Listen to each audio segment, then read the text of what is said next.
What's going on, ladies and gentlemen? My name is Sean Barnard, and I'm here with Luke Arcaini. We are streaming live out there on Twitter, as well as the Fox Sports The Gambler YouTube, and unfortunately, we need to vent. Luke Arcaini, these are not the spirits that I thought I would be checking in with you at. You are live from Citizens Bank Park right now. I got to enjoy that game from the comfort of my home, but boy, it did not make it feel any better here. Luke, how are the spirits out there at CBP?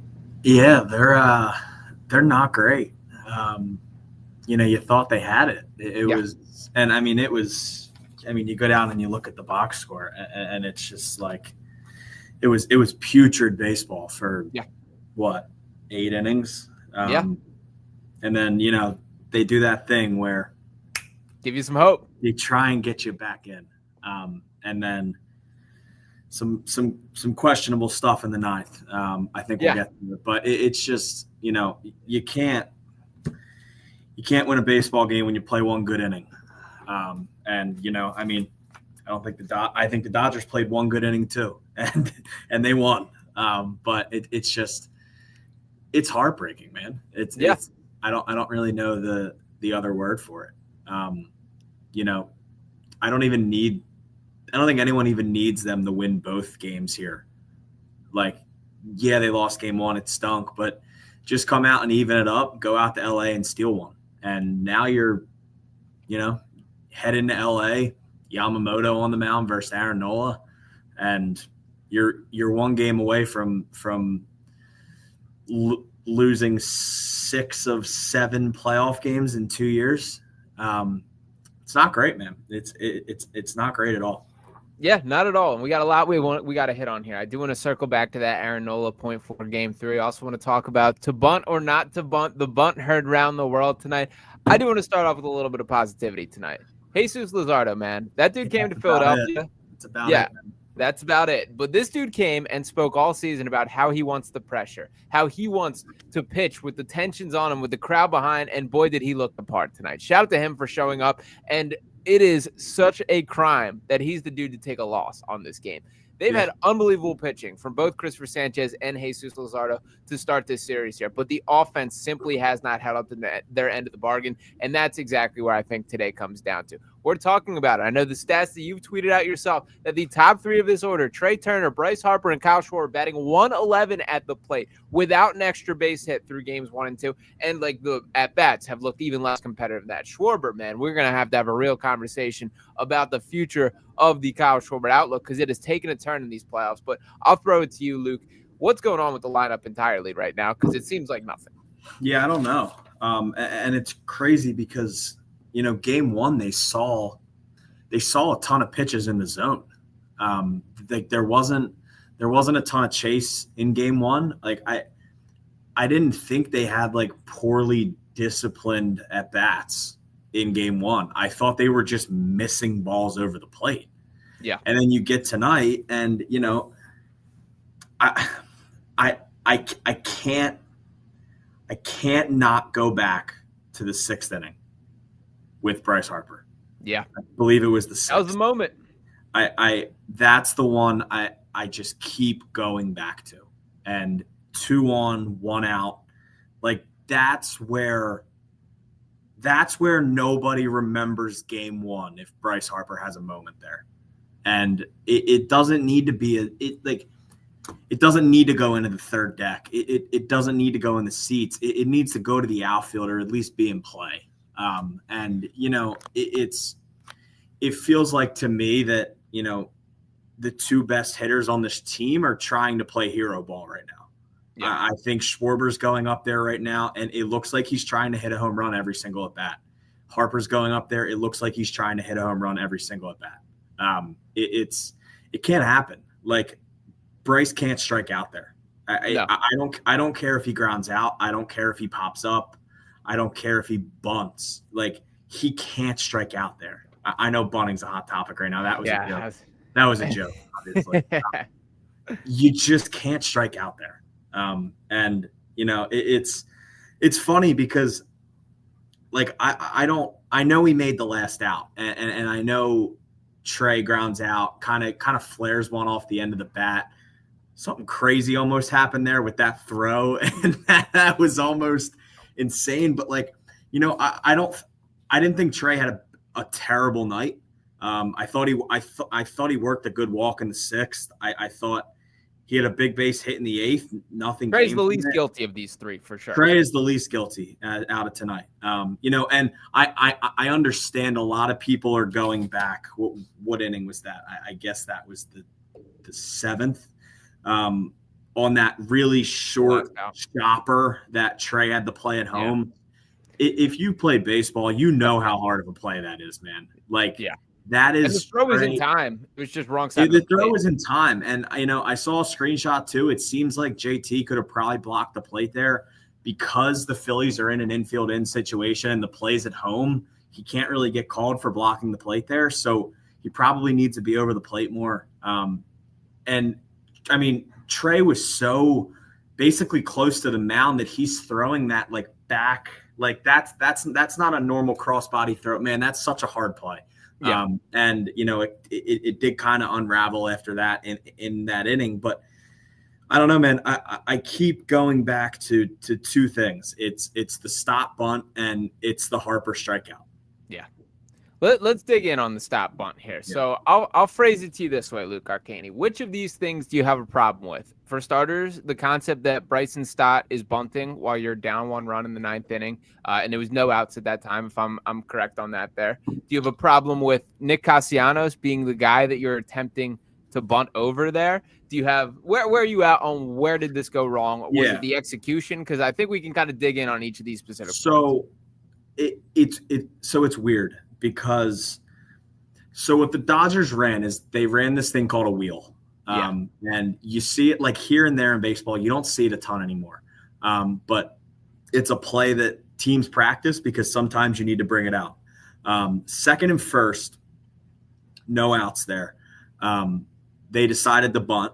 And at the time, it seemed like the Dodgers hid that wheel. So the wheel basically is first baseman charges, second baseman goes to first, shortstop goes to third baseman charges. You have 2 guys charging and a catcher and a pitcher. You have 4 guys surrounding that ball. Right. The thing is you leave second base open. So you take the risk of leaving second base open to basically guarantee you're out. And I can't call it a bad bunt from Stott because it was. It's got to go to first base. But the thing about it going to first base is Freddie Freeman was just as close as Muncy was. So I don't think anywhere he puts that bunt, people will call it a good bunt because I think it's probably an out either way. But what I have the issue, and so if you're going to call that bunt, right, you have to pinch run Castellanos. Correct. This is my issue is the issue is bodies. Bodies. Yeah. You were thin. You had nobody. Bader was going up there. You can't have Bader run the bases. And granted, I don't know if he was dogging it 100%, but if anyone watched Bader run to first base on that single, he looked hurt. The immediately second taken that out. Single, he has to come out of the game. Weston Wilson's the only guy left. They have to save Wilson for that pinch run for Bader. So then it comes down to, if you know the wheel route is on, and here's where I'm going to get into here because things got a little weird after the game. If you know the wheel route is on or you don't, and you know Castellanos is there and you know you can't pinch run, you can't bunt there. You just can't do it. I don't care if it's the best lefty and Stott's 0 for 20. You can't bunt there. Castellanos is probably the slowest guy on the team. What got weird is Thompson said after the game that they disguised the wheel route. And it seemed like the Phillies didn't know what was happening. So Freddie Freeman talked after Thompson, and he said they couldn't have executed that wheel any better. I kind of asked Freddie, after he walked out of the room, we kind of walked out at the same time, and I said, is that a play that you guys disguise on purpose? And he said not really, but it just kind of happened that way. Apparently, Stott said that he saw the wheel.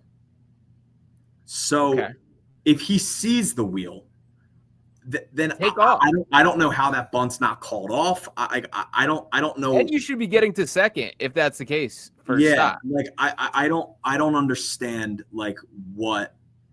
Nobody really knows. No one knows if they knew the wheel was there, if they didn't. But bottom line is, and I think bunt or not, or wheel or see it or whatever, you go single, double, fielder's choice single. You had Trinan on the ropes. And I think bunting there is just kills your momentum. And here's my issue with it, to interject here, is two things. For starters, it has to be a surprise. It has to be that first pitch, which he did not get down there. And everyone knows what's coming once that's called.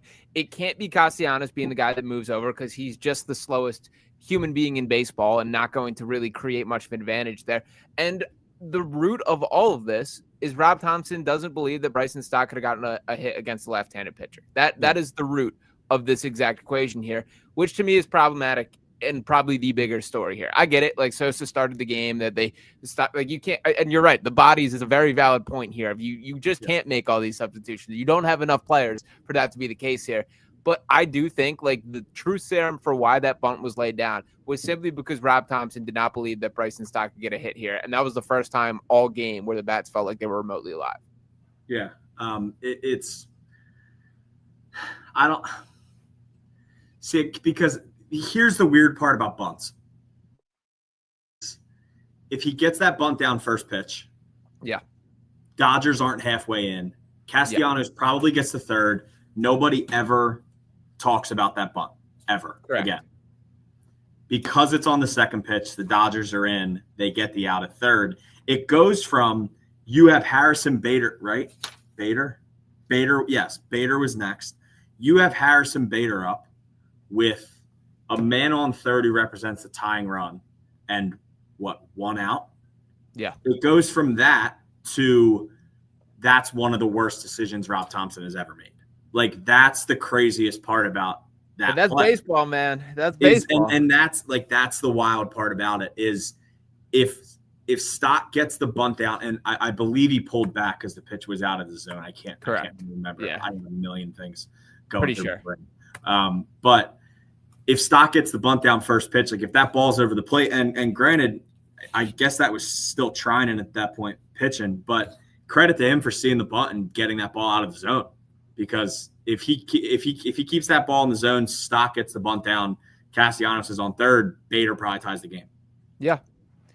It's the game of baseball, man. It's one different strategy on one pitch can change the entire game. And that's exactly what happened. 100% there. And I don't want to fully move off this game, but the Aaron Nola Game 3 starter was a bit of a surprise to, I think, seemingly everyone here. Yeah. How was that announcement brought about? What is being said about Ranger Suarez? Because I have a growing theory that this dude is hurt. So Rob said after the game it'll be Nola to start and Ranger will follow him. And that wasn't the first two games, it was Rangers available out of the bullpen. Tonight he said Ranger will follow him. So so Game 3 will be Nola Ranger. The main reason that Thompson said was they've seen Ranger throw out of the pen before. They've never seen Aaron Nola even attempt to throw out of the bullpen. And I guess they don't want the first time Aaron Nola's ever thrown out of the bullpen to be in a do or die NLDS game.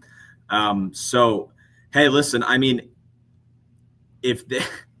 I don't know, maybe their goal is to get Nola one time through the order and then go to Ranger. I think that could be in play because, I mean, at that point, all hands are on deck. I mean, listen, man, if you got to go to Sanchez in Game 3, you got to go to Sanchez. Like, there is no Thursday if you don't win Wednesday. If you win Wednesday, you can figure out Thursday. You can start Walker Buehler for I care. Like, you got to win the game Wednesday. So, I mean, as of now, it's Nola starts, Ranger after him. But, it's – I mean, if there's something you can take away from this game, it's they fought for one inning. If you even want to take that away. But, in the end, they fell short and they blew both home games. And it's just bizarre because, like, you go back and you think, like, if I told you in 2022 that they blew 2 home games in the NLDS, you would have called me a psychopath. Right. You go back and you watch those games, and I know they lost to the Astros. It's because the Astros were just flat out better. Like, whatever. But like they weren't losing to the Braves back-to-back games in 22 and 23. And like, it's just like, doesn't seem like teams are scared to come here anymore. Definitely not. And by the way, like, there's a real case that these are the two best teams in baseball, straight up. Correct. The Dodgers and Phillies. Like, it's unfortunate that this is the opening round matchup. Yeah, I'll tell you what. I don't think that is. I think it's the Dodgers and the Brewers based off how they're playing right now. I mean, if you put the first two games of the division series right now, Dodgers are better, Brewers are better, Blue Jays are better, Mariners, if they're clicking, are better. Like, I mean, based off of the first two games, sure. I mean, and it like, I don't know. But I guess to that point, it would be one thing for me if we're sitting here right now saying this Phillies team threw their best fastball, gave their best punch, and the Dodgers team is just better. That's just not how I feel right now. That's just not how I think these two games have played out. And when we talk about this Phillies team, this era of Phillies baseball, that there was something about like falling in love with like the way that they fought, that there was a spark, there was an energy, there was a magic to this team. It's not there anymore. It doesn't feel like it's there.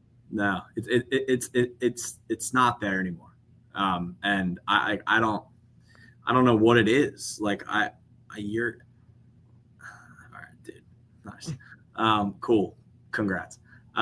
Yeah, I don't know what it is. Cause like it's the same, it's mostly the same guys. Yeah. It's the same coach. It's the same staff. Like it's most of your pitchers. Like, yeah. I don't know what it is. I don't know if I genuinely think that 2023 just like ruined these guys. Yeah. I think it's part of it. Like, I don't know, man. Like it's just not, and they're older and you'd think they'd be better, and they're getting 56 homer seasons out of Schwarber, and like, the 2022 team would smoke this team in the playoffs. Yeah. I think. And it's crazy to say because I didn't think the 2022 team was that good. They got lucky and they got hot and they went on a run. But like, I don't know. It just feels like if this game happened 3 years ago, I think they win the game. Yeah, I think definitely. But it's just, I don't know. I feel like they go down and they get punched and there's nobody to just be like, sack up, go do your job and win the game. It just feels like they're still here. Like it doesn't make sense. It doesn't make sense. It doesn't make sense to me. I don't know. I don't know what it is. All right. Final point about today's game before I want to move on a little bit to how they can possibly climb out of this hole. Any issues with the bullpen decisions tonight? And actually, follow-up question, how loud were the boos for that Johan Duran intro? Because deservingly so. No, I honestly, I really don't. Like, you go to Kerkering, like, my only thing is, and Thompson said before the game that it's on the table, and Duran said before the game that he'd be willing to do it. I wouldn't have hated going to Duran in the 7th inning there, where Kerkering came into, and then. Like, that'd be old school Topper logic. He was all about that. And I think it could have worked. Because, like, in that situation, like, Orion Kerkering's had a good few last couple outings, and he's looked better. But, like, if you know the bats just aren't hitting right now, you have to continue to go to your best guys. Like, and I agree with not using Ranger because you have a fresh bullpen. I don't think you burn Ranger if Luzardo goes 6. I think if Luzardo goes 3, then I think Ranger comes out. But, like, I don't see the benefit in using Ranger in 3 innings when you have a fully healthy bullpen and a walker, like, whatever. But, like, I didn't disagree with much. No. I thought the Kerkering thing, I thought that could have been a Duran spot if they wanted to bring their closer into the 7th inning, but I don't know. Yeah, I wouldn't have done that. Kerkering didn't do a job. Once again, I just saw Trey didn't make a play. Yeah, it's a really, really hard play. And he didn't make it. But I mean, that's really all there is to it. Yeah, I'm not shy to point out my critiques of Trey Turner's defense here. This is not one I'm going to rag on him about, Yeah, and he's it had a sucks. great. He's had a really good defensive year, and like Yeah, I don't. if this Trey, is, like mhm. if that happens 2 years ago, I think Trey bobbles that ball, and then we're mad at him. Like he fielded the ball cleanly. He was throwing back to the other side of his body because he was too close to the pitcher's mound. And like if you look at the screenshot of when Trey started throwing the ball and where JT was and where the runner was, like even with a wide throw, like that probably should have been an out, but Yeah. it wasn't. Do they have any chance of winning 3 in a row against this Dodgers team, Luke Arcaini? No. They've won. They swept them already this year. You got no hope. Yeah, you think. I mean, yeah, if Schwarber and Harper decide that they want to start playing baseball, I mean, I think that's really where it is. Like, if Schwarber and Bryce come out and start pounding the baseball in the bottom of the lineup, because listen, man, bottom of the lineup's been playing better than the top has. Absolutely. Like, I said before this series that 4 to 9 was so key, and they're doing their job. And what? I mean, what was it earlier? It's like 9 for $1 million so far.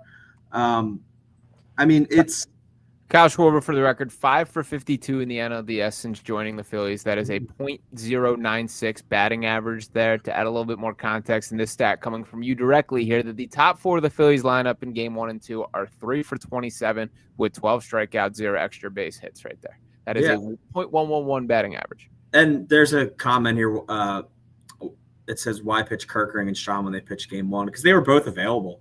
Like they are. I understand that, like, if you watch a guy have a bad outing and you don't have confidence in a guy, that you don't want him to come back into a game. But like, if they don't go to Ranger there in the 7th and you don't want Banks or if you don't want Strahm or Kerkering, like, who are you going to? Like, do you want Tanner? Like, listen, I think Tanner Banks had a great season. I'm going to Matt Strahm there before I go to Tanner Banks. Yeah. I understand Walker Buehler got here 2 weeks ago. I'm going to Orion Kerkering before I go to Walker Buehler. Like, I understand that people tend to fall in these zones of the second a guy has a bad outing, they can never pitch in a high leverage situation again. But like, that's just not how it works. Like, it's going to come to a situation where a guy gets ripped up, and Matt Strahm gets ripped up because he elevated a fastball in game 1. It doesn't mean you can't go to Matt Strahm for the rest of the series. Mm-hmm. I have a take here, and you're allowed to like punch me through the computer if you absolutely hate it. Okay. The blank check to Kyle Schwarber has been taken off the table. Your immediate reaction is to that statement there. I don't disagree. Okay. This is where I'm at, and I like my case for it. You're landlocked to a significant portion of this Phillies core. Bryce Harper ain't going anywhere. Trey Turner ain't going anywhere. You got a lot of guys under contract here. Designated hitter is a tough slot to open up, and a spot that a lot of different players can fill on a lot of different games if you even want to do it that way. Kyle Schwarber is awesome. All things equal, he is not one of these guys that I would be trimming fat from this Phillies team. But all things are not equal. Contracts have been handed out to this point. I struggle to believe you can repackage this current core as exactly established and there be any source of optimism for this team going to the next level. I'm not saying I'm committed, and I'm not saying I don't definitely want Kyle Schwarber back next year, but I do think it is time to reevaluate what is the best way to use the level of funds that will be heading his direction. I agree. I still think they need to bring Schwarber back. The hard part is, like, they need power. I don't think it's like a blank check situation anymore. Okay. Like, if Schwarber comes to you and says, I need 5 years for $200 million, then no. You just can't. Like, I don't know. I like, Schwarber's awesome, man. Yep. But, like, I don't know.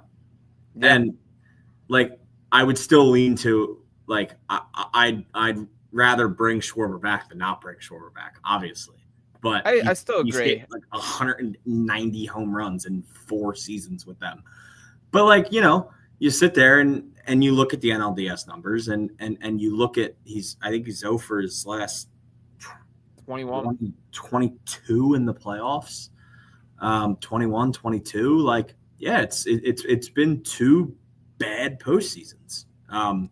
You know, I don't think it can be a blank check, because Schwarber's going to write whatever he wants. Obviously, it's not the case. But, you know, I think they're going to have to get smart with it, because, like you said, listen, if they go out there and get swept, like you got to shake it up. Something's got to change. Yeah, I mean, if they get swept, I'd be shocked if Rob Thompson's back.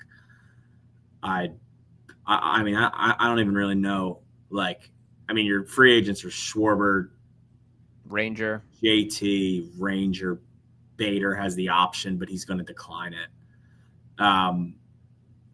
And listen, I love Bader. I love what he's brought to this team, but I don't know if people understand that what we've seen out of the last 2 months from Harrison Bader is by far the best baseball he has ever played in his entire career. The only thing that I'll push back on a little bit there is he just fits. Like he does. From personality standpoint, like you're right. He's punching above his weight class to an extent here when you look at his overall productivity and what he's done across his time in the league here. But he's just a fit for this team. Like from a personality standpoint, from everything he brings, the way he settled the rest of the outfield. And there still has to be conversations about the Nick Castellanos and Max Kepler and whatever else is going on. So I think a lot of your outfield's probably gone. I would agree. I don't see.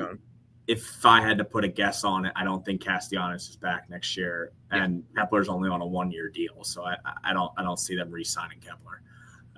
But yeah, I mean, listen, they got to do this all again on Wednesday. But and look, maybe they come out Wednesday and they win, and maybe they come out Thursday and they win, and if they get back here, like, and that's like the sad part is like. If you told me in 2022, if this was the scenario and they lost both games at home or they split and they came back for game 5, I would tell you, oh my God, there's absolutely no chance they lose a game 5 do or die at the bank. Right. I don't know that. Like they can go out to LA and win both and a miracle could happen and they could force a game 5 and they could come out here and look how they did in these first 2 games. Yeah, and we've gotten a couple of these comments, so I did want to recognize this head on. I know this is a point of contention, Bryce Harper here, but shout out to Peter who comments, feel like Harper gets a pass a lot of the time, but it's time we hold his feet to the fire. Have we seen the best of Harper? And I do think it is fair to point out that he just does not carry the same sort of, like when I think of the Bryce Harper of the 22 run and even 23 run, it's like, every time it's a big moment, he's going to meet it. He's going to be the guy. He's not pitched to in a fearful way, the way that he used to be. Like Blake Snell was attacking Bryce Harper. The relief pitchers were attacking Bryce Harper here. It feels like he does not carry the same level of intimidation, and the production certainly has dropped up as well. Where are you at on Bryce? Yeah, so the tough part about Bryce is that you go back and, like, if he came up to the plate in 2022 – like you just felt like he was the best player in the entire league once the clock hit October. And I just don't think that's the case anymore. Yeah. Like I don't know if it's 20 years of baseball catching up to him a little quicker than we want it to. And like I don't know what it is. But I also think that pitchers have just finally figured him out. Like, not what I want to hear. Bryce Harper doesn't get fastballs anymore. And if you watch some of these at-bats against Blake Snell tonight, he just chases and chases and chases. And granted, Snell's had his number forever. So, like, that was the tough situation going into tonight. And you needed a bounce-back game from Bryce and Schwarber. And both of those guys had the 2 worst career stats against Snell based off the entire roster. So they were setting themselves up for failure a little bit going into this game. But yeah, I mean, I don't know, man. Like I don't want to sit here and say like Bryce is cooked because I don't think that's the case. But like, I'm not gonna like push back on anyone that says we've seen the best of Harper because based off of like what we've seen, maybe we have. Like I don't expect to ever get a run from him as good as 2022 was. Yeah. And if he does, then that's awesome. But like it's going to be really hard for him to replicate what he did early with this team. Does not sound like the spirits are particularly high out there in Citizens Bank Park right now. But yeah, nothing to push back on what you said there. So Anything else notable that you're taking in from the ballpark? Is there a vibe that you sense from the team? Is it frustration? Is it disappointment? Is there anything that you're getting from Rob Thompson speaking or anything else jumping out in the ballpark? Yeah, I thought it was just a weird press conference from Thompson. I thought it was a little weird that he kind of admitted that they were sort of playing for a tie in the ninth. Yeah, I don't know. I mean, just seems dead. Like I've never heard the stadium that quiet as it was once Freeman caught that ball. Like it went from the first time. It went from the Castellanos walk-off feeling last year in Game 2 of the NLDS, when that was the last time Citizens Bank was as loud as it was, to it was freaking loud in here when Castellanos hit that double in the ninth inning. It was like the most frustrating part about tonight is I think they had this fan base back when Castellanos hit that double. Mm-hmm. I think they had a lot of people that were on the fence back, and they blew it. They sure did. So they will travel to Los Angeles, be back in action on Wednesday. What do you think the likelihood that we see another game in Citizens Bank Park this year is? It's low. It's low, which is crazy. I don't. It's going to be a little weirder leaving, but yeah. I mean, Nola against Yamamoto, and then I guess Sanchez. I forget who they said. Maybe Glasnow for Game 4. I think so. So yeah, I mean, Yamamoto versus Nola / Ranger, and Glasnow versus Sanchez. They got to win them both. They've hit Glasnow pretty well in the past. Yamamoto, I can't imagine they've hit him great. But yeah, I mean, I don't know. They got to go out and they got to win 2. And if they win 2, they got to win a third one, because you better not win the next 2 games and come home and lose Game 5. I will tell you that. But yeah, no, it's weird, man. It's weird. Just a weird vibe. It's the vibe of the team in the month that everybody looks forward to every year has really flipped over the last, 48 months here. Yeah, not what I wanted to hear whatsoever, but yeah, it obviously matches what we're seeing on the field there. So, Luke Arcaini, I appreciate you checking in from Citizens Bank Park, giving us the ins and outs of it, and I wish it was in better spirits here. Who knows? Stranger things have happened, that we have seen some insane comebacks before, and teams look lifeless, finding a spark out of nowhere, but there does have to be some real look in the mirror moments for each member of this Phillies team, from Bryce Harper to Kyle Schwarber to Aaron Nola himself, who better be ready to deliver a performance on Wednesday night there. But any final words from you? No, just gotta hope they come out with a fire on Wednesday, because Dodgers go up early. The series is caked. And my final words would be, I need to see the fire is the right way to put it there. That it's one thing if you lose that game. It's another thing if it feels lifeless the way it did for the first 2 hours of today's game. Yeah. There's got to be an effort level. There's got to be a spark. If they go down, like if they come out and they put up 7 runs at 8 runs, and they come out and their bullpen blows it and their pitchers blow it, but they come out like swinging, then like they blew it, man, whatever. Yeah. They just can't, for the love of God, come out lifeless on Wednesday. It's going to be really bad if they do. Yeah. No, 100% there. So hopefully that is not the case, but me and Luke Arcaini are going to be breaking things down regardless. You can check out my full extended thoughts on Phillies Digest as well on YouTube. Drop the video there. Luke Arcaini. Can't wait to watch that later. Yeah.